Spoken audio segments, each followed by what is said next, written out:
A 12-year-old boy is in critical condition in the hospital after being hit in this crosswalk. Police say he did everything right. Coming up, they say what happened here in Cottonwood Heights. A 53-year-old Holiday woman remains in the hospital tonight after being found beaten and unconscious inside her home last week. How friends and residents along her street are rallying around her.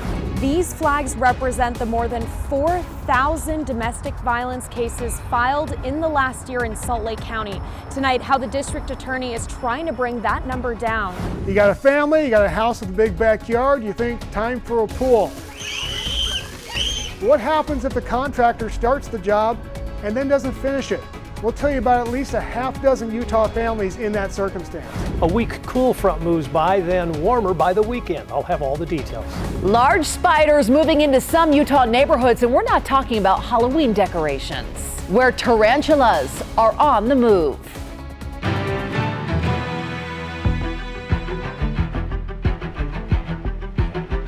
Good evening, everyone. I'm Kelly Chapman. Bob has the night off. We begin with breaking news coming out of Cottonwood Heights. A 12-year-old boy is seriously hurt after being hit in a crosswalk this afternoon, right across from Bella Vista Elementary School along Fort Union Boulevard and 2100 East.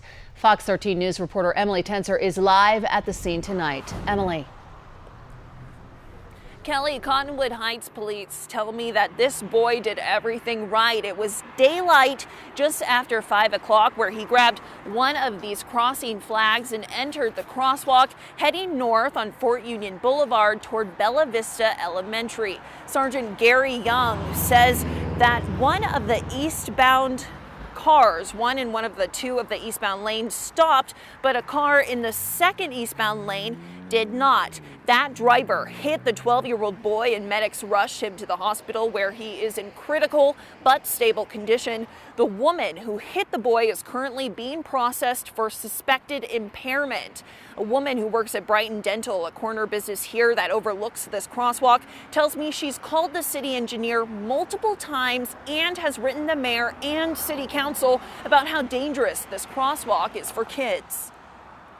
They need to stop dismissing the emails and people asking for a crosswalk assistance here, a blinking light or something. They need to do it now. Number one, you don't pass another vehicle stopped at a crosswalk. Number two, you don't drive impaired. Number three, you always should be cautious when you're approaching intersections or crosswalks. That's just rules of the road and safety. But in this particular incident, a child was run over in a crosswalk. That's with an orange flag. Statistically, October is one of the most dangerous months for kids and teens out in the roads. That's according to UDOT. Now, as we get closer to Halloween, police are asking drivers to pay attention and are asking parents to warn their children who will be out walking about. Now, I just spoke on the phone with a father whose 11-year-old was also hit in a crosswalk here in Cottonwood Heights. That happened back on June 27th on East Creek Road and Telford Way. That boy had to get surgery because of his injuries. Now, his father tells me that the city installed flashing lights at that crosswalk where his son was hit. And people here, like that woman you just heard who works here at Brighton Dental, they want to see these preventative safety measures installed before kids get hit, not after. Reporting live on Fort Union Boulevard, Emily Tenser, Fox 13 News, Utah. Emily, thank you. And unfortunately, that's not all. Also breaking right now, there has been an auto pedestrian accident in the city of Orem. Police say this is happening right now in the area of 400 South Vineyard Road. We are working to get more information on the victim's condition and what led up to this accident. We'll pass it along to you as soon as we get more. A 53-year-old woman remains in the hospital tonight after being found by a neighbor beaten and unconscious in her own Holiday home last Thursday. Police have not released the victim's name, but say that she's in critical but stable condition. Fox 13 News reporter Chris Arnold spoke with the neighbor who found the victim about what she's now trying to do to support her friend during this time. I've talked to her mom. She's getting better every day. There's a long road ahead of her. Fox 13 News spoke with Heather Eves last Thursday, the same day she says she walked to her friend's house in the 6200 block of South Meadowcrest Road after not seeing her since Tuesday. It was there, she says, she saw the back door open and eventually found her friend beaten on the floor of her basement. On Monday, Eves is still processing what she saw. No matter how traumatic that was and how long it sticks with me, I would do it again in a heartbeat to save her, to help her. Unified Police and their mobile crime lab spent Thursday investigating, trying to piece together exactly what took place. They have all that equipment there with them that they need, as they can take it in and out, process it, or package it and get it moved back so that we can get it sent off to the lab. Sergeant Melody Cutler is with the Unified Police Department. She says they're working to identify a suspect. We're looking at a felony level here, probably in the areas of like attempted homicide. I mean, given the extreme to which she was beaten and then left there by herself, we have to look at what the intent was there. However, Sergeant Cutler says they don't believe there's a threat to the public at this time. I'm going to leave this on her porch. With her friend recovering in the hospital, Eves is rallying support for her. Anybody that stops by that feels like they want to sign one of these hearts, just so she knows that we've got her back. Eves says she also started this GoFundMe for her on Sunday. We've all thought that a great thing to do for her would be to put in the Ring doorbell system so that when she does come home, she feels safe. We'd like her to have a really nice security system when she comes home. Eves is hopeful that this could help cover her friend's medical expenses as she continues her recovery. I love her more than anything. The neighborhood loves her more than anything. Well, Sergeant Cutler told me that police are going to attempt to speak to the victim again today in the hospital, hoping at the very minimum she knows who her attacker is and can give a description as police continue their investigation. Here in Holiday, Chris Arnold, Fox 13 News, Utah. October is Domestic Violence Awareness Month, and tonight the Salt Lake County District Attorney's Office is sharing some startling statistics out of our own communities. Fox 13 News reporter Jenna Bree joins us live now from outside the DA's office. Jenna, what have you learned? Kelly, District Attorney Sim Gill says the DA's office has filed more than 16,000 charges against domestic violence offenders since 2016. And just in the last year, the DA's office has screened more than 4,000 domestic violence cases. This display of purple flags you see here represents those survivors. Tonight, community leaders emphasize that there is help out there. YWCA Utah has services available 24/7, a crisis shelter, phone line, and a drop-in child care center. But Sim Gill says we need to do better. He's proposing that Utah's legislature create a universal protocol for law enforcement to follow when they're called to a domestic violence situation. One survivor spoke with us tonight. She says a lot of people don't recognize what violent relationships can look like. Come a long ways the last 2 years. That first year was rough, but I made it through it and I pushed through it. I made a lot of goals, getting my own place, doing what I need to, and I've come a long ways, and I'm going to fight and keep fighting. We must invest in education. We must invest in social services. We must invest in physical health services, which are often not given to communities of color and poverty. And that is our failure. And when we fail in that, we put into action the seeds of violence that we have to then respond to. And we can and must do better. According to the CDC, 1 in 3 women are victims of domestic violence, and although men represent about 15% of cases, their numbers are underreported. When people ask what is domestic violence, Sandra Stokes with the YWCA says it just comes down to power and control. It can be physical, psychological, verbal, and financial abuse. And being able to recognize the signs, visible marks like bruises or unexplained withdrawal can really save someone's life. Reporting live in Salt Lake City, Jenna Bree, Fox 13 News, Utah. If you or someone you know is experiencing domestic violence, free support is available 24/7. Call 1-800-897-5465. You can also find resources from the Utah Domestic Violence Coalition. The website is udvc.org. A woman has died after being hit by a TRAX train at the historic Sandy Station. Police tell us that the 65-year-old woman used an electric wheelchair. She was waiting for the southbound train to pass so she could then cross. She attempted to cross, however, too soon and was hit by a northbound train. Bystanders and firefighters from the station across the street tried to help, but she died on scene. We always recommend waiting for those trains to pass and wait for the crossing to open up. Simply because a train has gone through doesn't mean that there's not a second train coming through, as was the case here today. Police are still investigating and working to notify her family. We have an update now in the case against Ruby Franke. She's been transferred to the Utah County Jail from Washington County. She was booked into jail on Friday ahead of a juvenile court hearing tomorrow. Now, last week, the judge presiding over the child welfare case sealed all hearing and documents related to the case. 4 years after his death, the state of Idaho has released the remains of J.J. Vallow back to his family so that he can finally be laid to rest. He and his sister, Tylee Ryan, disappeared back in September of 2019.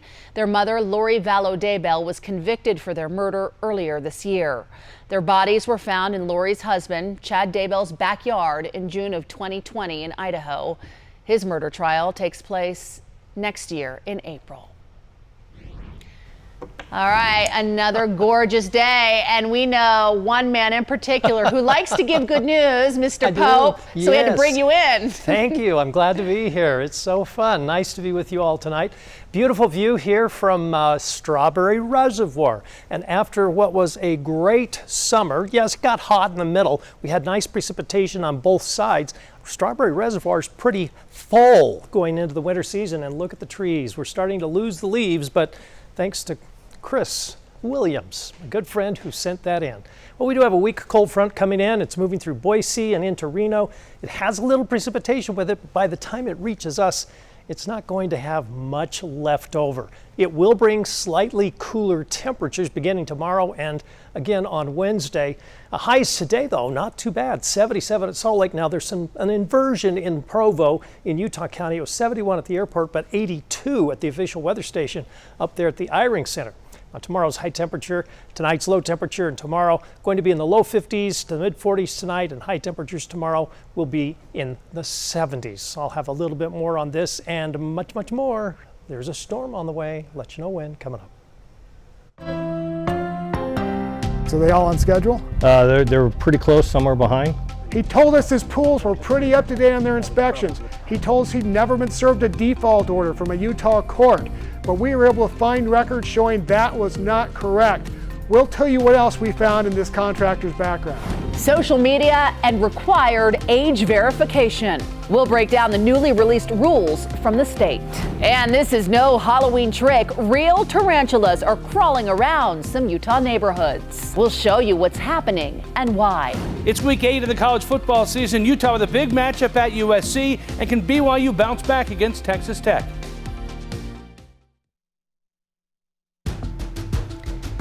Secretary of State Antony Blinken announced today that President Biden will visit Israel on Wednesday to reaffirm the United States' support for its ally. He says the visit is also intended to deter others from using the crisis in Israel as a pretext to attack Jewish communities. Well, that woman identifies herself as 21-year-old Mia Shem. She's a French-Israeli national. She is one of the more than 200 people now known to be held hostage by Hamas. We do not know, however, if she was forced to speak in the video released by the terrorists. Shem had previously been reported as a hostage after going missing from a music festival on October 7th, just 3 miles from the Gaza border. Early in the video, you see here, Shem was being treated by someone in a white coat and gloves for an obvious arm injury. Now, according to the Israeli Defense Forces, the video is Hamas's attempt to present itself as a humanitarian organization, while in fact it is a murderous terror group. The video was released just days after a previous Hamas video showing even younger hostages. Hamas is claiming that it and other allied groups are holding up to 250 people. One man is now in jail after a road rage incident in Kearns. This happened earlier this afternoon near 5400 South, 5340 West. Unified Police tell us 2 vehicles were driving in the area at nearly 60 miles per hour when the suspect pulled alongside the victim and shot at them. Now, the bullet amazingly managed to only hit the bill of the victim's baseball cap. Shortly after, UPD says the suspect pulled off to the side of the road and called 911 to turn himself in to police. A family of 7 in Harriman was forced from their home after a fire broke out just before 7 a.m. on Burwell Lane. Unified Fire says a toy RC car was being charged when it sparked in a bedroom. The bedroom where the fire started is now a total loss. Smoke and water damage to the rest of the home makes it currently unlivable. In southern Utah, a SWAT team had to be called out after police ended a chase in Cedar City on I-15, causing quite the mess. UHP tried to use spike strips to stop the suspect, but that didn't work. This led to a closure of I-15 just before 12:30 this afternoon, with the suspect later being taken into custody nearly 2 hours later. Staying with the theme of beautiful fall weather, here's Bells Canyon Reservoir. Oh, Crystal sent this beautiful photograph in. I'm going to move out of the way so you can see it all through there. Crystal Smith, we thank you for sending this in, and you can always go to our website and our Facebook page. Yeah, Utah's Weather Authority. We are here. We can see all the photos. There's a little cold front coming across the west. This one is it's dying, okay? It's just not going to make it. It's huffing, puffing. It's not going to do much. High pressure ridge right here like a blockade. So this will move in, move over the top. A weak cool front moves through, and that'll cool us down for the next 2 days. But after that, it looks like it's warmer for the weekend. Yeah, until early next week at least anyway. Right now in Salt Lake City, we have 61 degrees. Winds are calm under that, a crescent moon that was out there. St. George right now 72, and there's no wind at all. We've got calm weather across the state. It's a nice night tonight. It's 48 degrees in Park City, 45 in Roosevelt, 54 in Kemmerer, a little bit of a breeze up there in southwest Wyoming. Temperatures around the region include 56 in Ely and 59 at Lake Powell. Okay, here's that first weather front. It's moving in. A few clouds will come by tonight and tomorrow morning, lingering into the afternoon across eastern and south portions of the state. But as you can see, this little trough really doesn't do much. It goes through Montana and works its way eastward. After that, this ridge of high pressure is going to strengthen. It's going to be really strong. I mean, it's as big as it can be this time of the year, all the way into Friday before we start to see a change. Now watch this.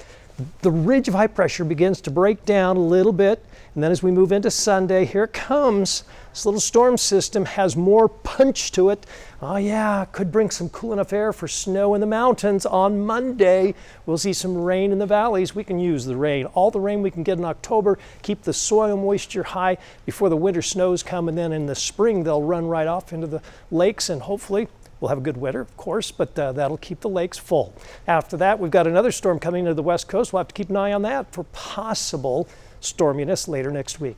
73 tomorrow, a sunny, a little cooler on as we move into Wednesday, and then warmer and nice for the weekend. Statewide temperatures mostly 70s and 60s with some 80s across the south. Like I said, a few clouds in the morning in Salt Lake City. These clouds will work their way eastward and into the southern part of the state by the end of the week. Okay, so St. George, it's 80s all the way until Monday.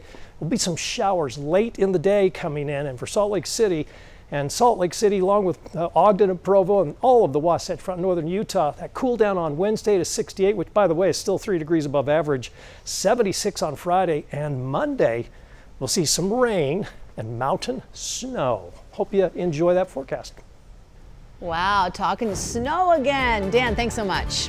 Hey, there is a big update in the so-called cookie wars here in Utah. We'll share that with you still to come. Stick around.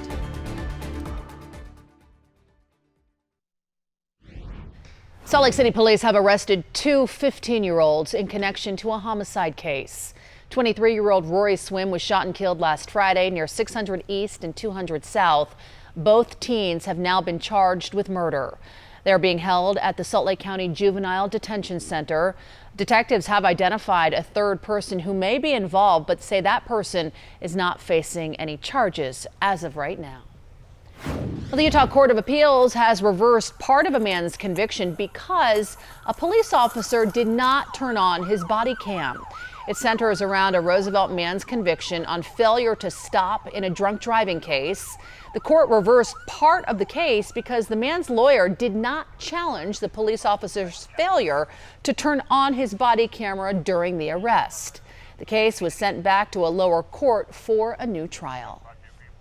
$62,000 for a hole in the ground? We felt like that he was an honest person. Fox 13's Nate Carlisle digs deep on a Utah pool contractor who's left Utah families high and dry. I'll be here next week, and doesn't show up. They seem to have trouble getting in contact with you. No, I always return calls or texts. What homeowners should know before accepting a bid to build. Fox 13 investigates. Coming up next.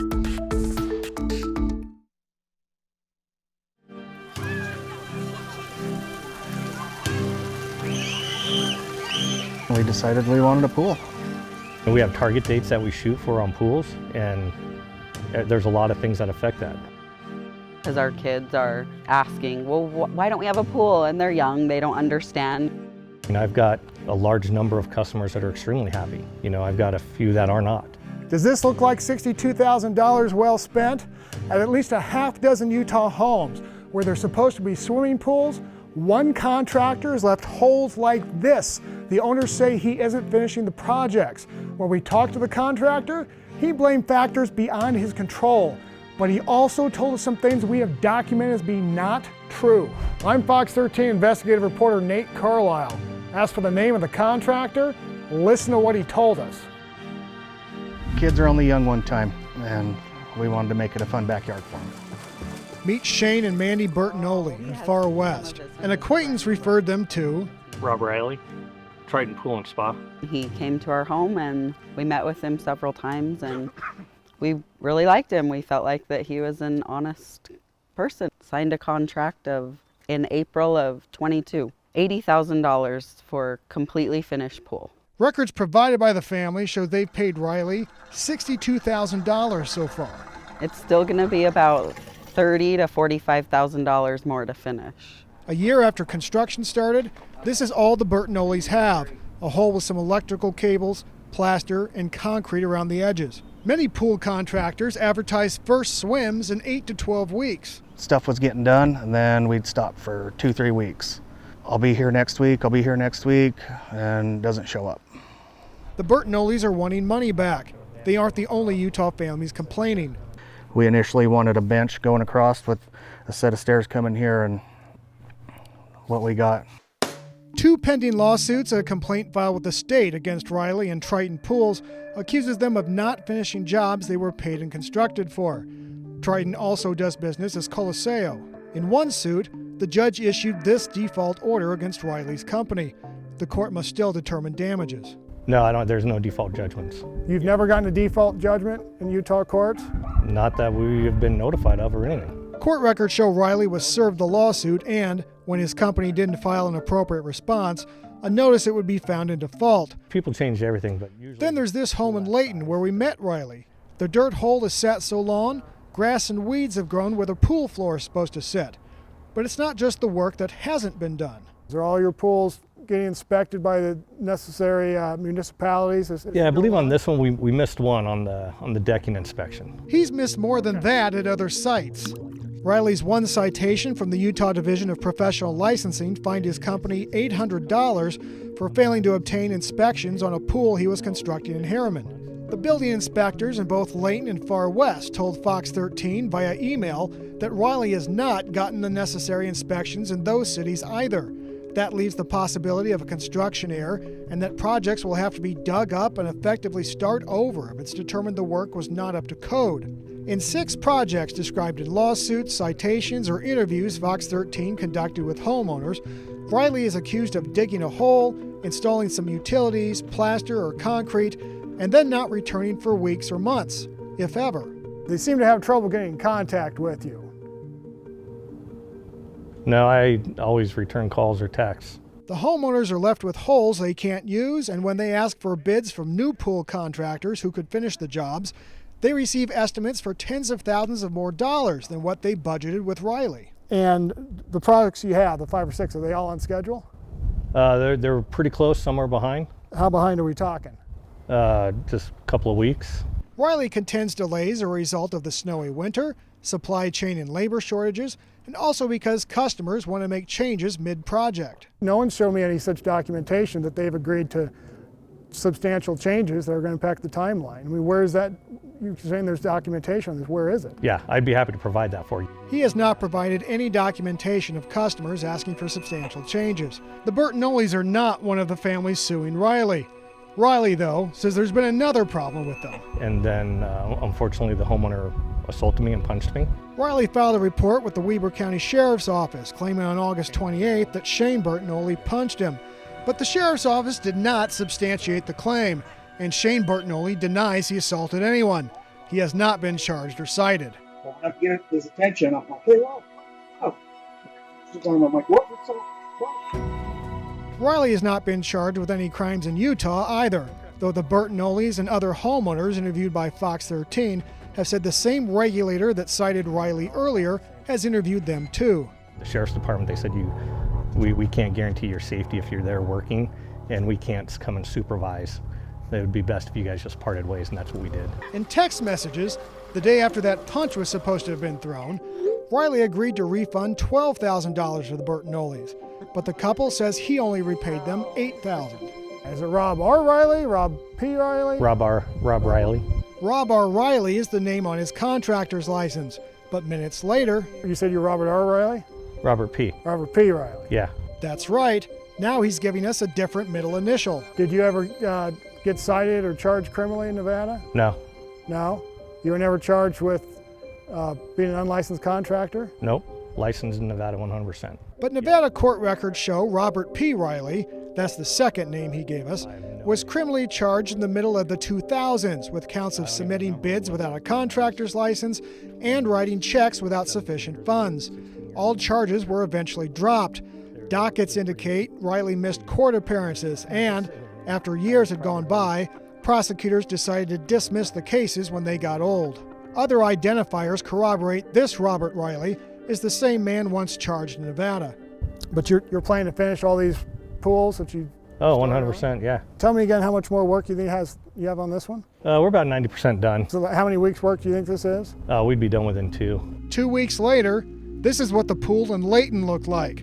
Riley's crew pulled the weeds. And build this up and build another shed and for pool equipment. And in Far West... So we're gonna have a diving board at that end. The Bertinolis are trying to figure out what to do next. Not only the money, but the way that it affects your attitude every day. It's like consumed our lives. In Far West, Nate Carlisle, Fox 13 News, Utah. Wow. Nate joins us now live in studio. Nate, what can people do to protect themselves from contractors? Kelly, first and foremost, you need to verify the contractor has a contractor's license. The state of Utah has a pretty easy website where you can look up and verify that a contractor license exists. After that, the old-fashioned way, get some recommendations from friends, family. Be sure to look online, not just at online reviews, but just do a Google search for that contractor. What if that comes too late, though, Nate? If somebody finds themselves in a situation where they're dealing with a contractor and work just isn't getting done? Yes, and this can happen. You can do everything right and still find yourself in trouble. Again, if the contractor's licensed, that's why this is important. You then report to the state Division of Professional Licensing, and they can potentially investigate and see what's going on. Also, you may need to speak to an attorney to see what legal options you have. And then also, you can go online, you can make complaints, and if you really think fraud has occurred, if it's arisen to that, you can file a fraud report with your local police. Valuable information I hope you never have to use. Yes. Fox 13 News investigative reporter Nate Carlisle joining us live in studio tonight. Nate, thanks so much. Thank you, Kelly. If you're under 18, you have to have parental consent. At long last, Utah's social media rule has been published. I'll tell you what it means for you and your social media accounts. And I was just in the midst of saying, okay, that's not too bad, when it literally jumped from here to here. Halloween decorations aren't the only large spiders some neighborhoods are seeing. I'll tell you where they're coming from and what they're looking for. The preseason rolls on for the Utah Jazz. They're playing tonight against a team from New Zealand. I'll have the highlights. The cookie wars may be ending. A joint statement from Crumbl and Dirty Dough says they have reached a settlement. Crumbl sued Dirty Dough, accusing the cookie rival of copying its business model. Crumbl also accused Dirty Dough of stealing its recipes and internal documents. In a federal court filing Friday, both sides asked a judge to halt the case for the next 30 days while they finalize the settlement deals. The state is proposing new rules of engagement for using social media in Utah, and they require age verification. Fox 13 News political reporter Ben Winslow has more. Utah's Department of Commerce is proposing a series of rules that social media companies must follow, but the primary one is this. If you're under 18, you have to have parental consent. So in order for you to prove that you're over 18, there has to be a way to age verify. It's in response to a law passed by the legislature earlier this year requiring platforms to do some form of age verification. It's part of the state's ongoing push to get tough on social media companies they allege are harming the mental health of Utah's youth. So this is actually not that hard for companies to do. The Commerce Department says that could include determining how long someone's had a social media account with the platform, looking at subscriber phone data, a digital credential, hiring a third party to do it, or even uploading some form of government ID. Parents must give written consent for a child to use a social platform. The laws required us to also make sure that there is an option that does not require a government ID in order to age verify. And so then you're really looking at an option of sort of facial analysis. How is this not invading people's privacy on some level? Well, this is the balance that we have to strike, because what we're actually trying to do is we're actually trying to protect people's privacy and protect kids. Fox 13 News reached out to a number of social media companies for comment. Some did not respond. Meta, which owns Facebook, Instagram, and Threads, insists it has safety and privacy in mind, including parental supervision tools. The company says, "We refer to research, feedback from parents, teens, experts, and academics to inform our approach, and will continue evaluating proposed legislation and working with policymakers on developing simple, easy solutions for parents on these important issues." The onus is on the companies to figure out the best way to do it. Utah's Department of Commerce is taking public comment until February, with a hearing scheduled in November on Capitol Hill. If there's no substantial changes to the rule, it would go into effect in March. Violations of the rule, which has the effect of law, could be $2,500 per instance. That $2,500 doesn't sound like a lot, but it could add up very, very, very quickly if you have millions of users that didn't verify. On the Hill, Ben Winslow, Fox 13 News, Utah. All right, are those sunny days like we've had today still in the forecast? I'm going to have all the details for you coming up in just a little bit. And the Utes beat USC 4 times in a row. They'll give it a shot this Saturday in LA. We'll hear from Kyle Whittingham on the matchup. And the Jazz played their 4th preseason game tonight against the New Zealand Breakers. Highlights are on the way.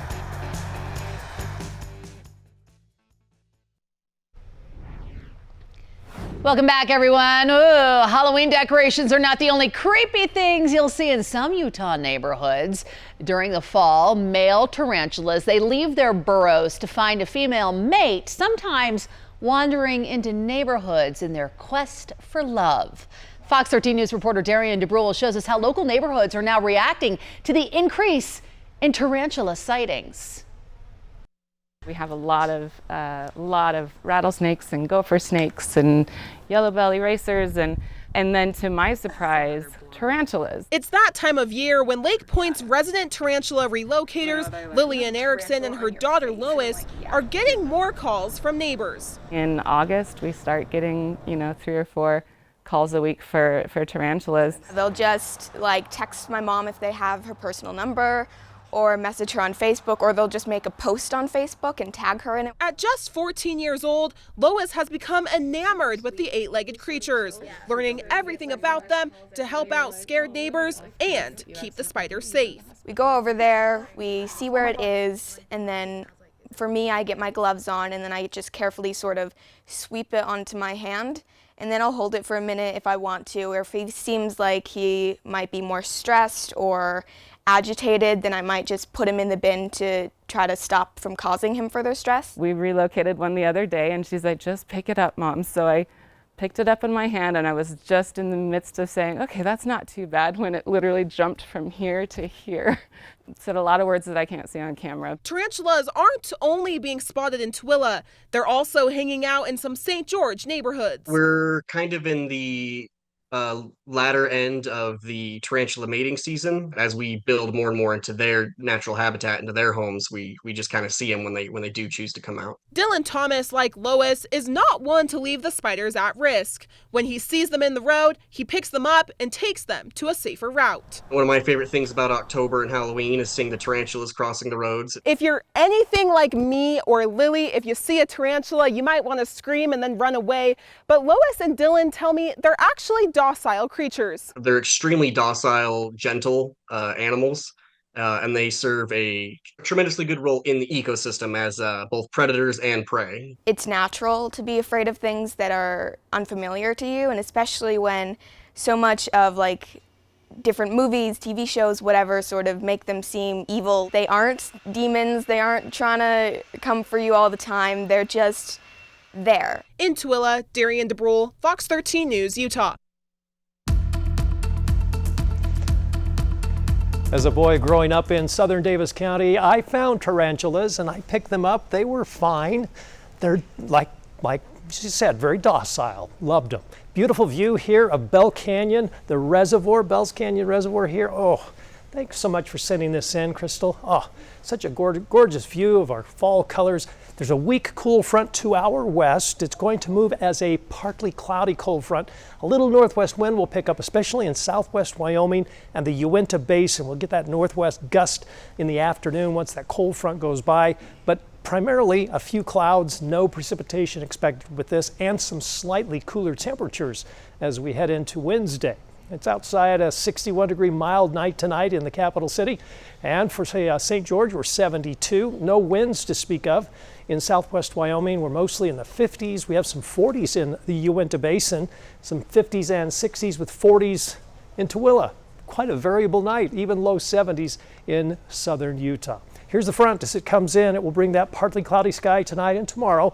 Then the trough moves by, the ridge of high pressure comes in. This is an atmospheric river, literally. It's going to pound the British Columbia coastline, and they'll continue to get rain for days and days this week. But high pressure ridge will dominate until Sunday, starts to break down. And then on Monday, here we get a cold front moving through. Chance for rain in the valleys and snow in the mountains. That'll go by, but there's a chance this trough develops along the west coast. And as it does, it could very well become a stormy week next week. Now, I'm showing you the European computer model, and it's in kind of an agreement with the US computer model and the Canadian computer model, so we'll see what happens. Next week, though, could very well be a little bit more stormy. 73 for your high tomorrow, a sunny, little cooler week on Wednesday, and then as we warm up towards the weekend, I think you'll like the forecast. But 70s, we're nearly 5 to 10 degrees above average for tomorrow in the north, 10 to 15 degrees above average in southern Utah. And look at these temperatures, barely moving, even with the cool front. It kind of washes out as it reaches central Utah. We won't see any cool down until Monday, and expect some wind to come along with that cooler high of 73. For the Wasatch Front, 73 tomorrow. 68 Wednesday, and a little breezy tomorrow again for areas east of the Wasatch, over by Roosevelt and up into Ballard and over by Neola, you know, those areas, the Ashley Valley. But again, we warm up. So nice. Friday and Saturday. Sunday we cool down, and Monday it looks like some rain will move in with some mountain snow. We'll see if it lasts next week.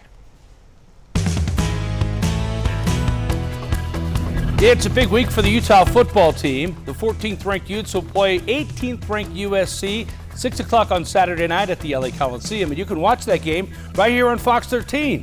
The Utes are coming off their best game offensively this season, beating Cal 34-14 to improve to 5-1.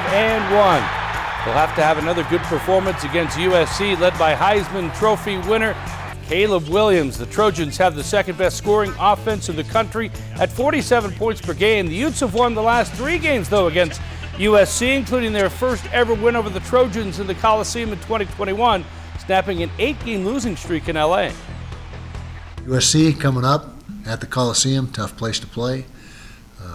Historically, we've, the wins have been hard to come by there, very hard to come by. Playing exceptionally well on offense, nearly 50 points and 500 yards every week, just shy of that. That's what you'd expect when they have the Heisman Trophy candidate quarterback running the show. Tons of talent all over the field, speed, athleticism. So got our hands full. Got to be able to try to keep up with them athletically. BYU will host Texas Tech this Saturday after a rough weekend in Fort Worth, Texas, where TCU beat the Cougars 44-11. Cougars are learning that to compete in the Big 12 Conference, they have to bring it every week. TCU, they played their best game of the year, and we didn't play our best game of the year. And my goal is to get us to perform at our best every week, regardless of the opponent. But when you play in this conference and you play against really good teams, they're playing at a high level and you're not matching that, you have no chance. And that was the result for this game. I think the sense of urgency for us to get better quickly is even more now and pretty evident on some places that we can address and things that we can control. And so we'll be working on that. We'll try to get that all done by the time we get to Saturday and by then perform at our best. That's the goal. The Utah Jazz played their 4th preseason game tonight against the New Zealand Breakers. Jazz took control earlier this game. Jordan Clarkson stops and drops the floater. He had 12 points. Then after a steal, JC pushes it the other way, throws it up for Lauri Markkanen, and the finisher throws it down. He led the Jazz with 15 points. More Jazz defense. Chris Dunn, the steal ahead to Ochai Agbaji, right to the rim. He scored 12 points off the bench. And how about this from John Collins? The spin and the reverse is up and good, plus the foul. He had 9 points. The Jazz won at 114-94. The Jazz end the preseason on Thursday at Sacramento. We'll be right back. Another Monday, guys, just about done. Yeah, right? Stick around. Quick Cast is next.